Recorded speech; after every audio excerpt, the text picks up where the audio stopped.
দীর্ঘ অনিশ্চয়তার অবসান, অবশেষে বিচারাধীন তকমা গুছিয়ে ভোটাধিকার ফিরে পেলেন ১০৪ বছরের প্রবীণ শেখ ইব্রাহিম। সঙ্গে তার দুই পুত্র ও পুত্রবধূর নামও বৈধ ভোটার হিসেবে অন্তর্ভুক্ত হয়েছে সাপ্লিমেন্টারি তালিকায়। এতে স্বস্তির নিঃশ্বাস ফেলেছে গোটা পরিবার। পূর্ব বর্ধমান জেলার জামালপুর ১ নম্বর গ্রাম পঞ্চায়েতের ৩২ বিঘা গ্রামের বাসিন্দা শেখ ইব্রাহিম দীর্ঘদিন ধরেই ভোটার তালিকায় বিচারাধীন হিসেবে চিহ্নিত ছিলেন। বিষয়টি নিয়ে চরম দুশ্চিন্তায় ছিলেন তিনি ও তার পরিবার।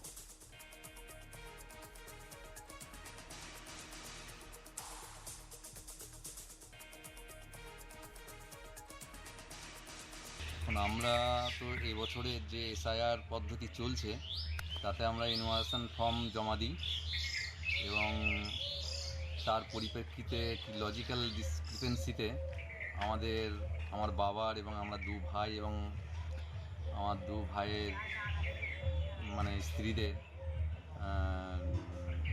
মানে নাম যেটা ২৮ তারিখে প্রকাশিত হয়, ২৮ তারিখে যে লিস্ট প্রকাশিত হয় ফাইনাল লিস্ট, সেখানে আন্ডার অ্যাডজুডিকেশনে রাখা হয়েছিল।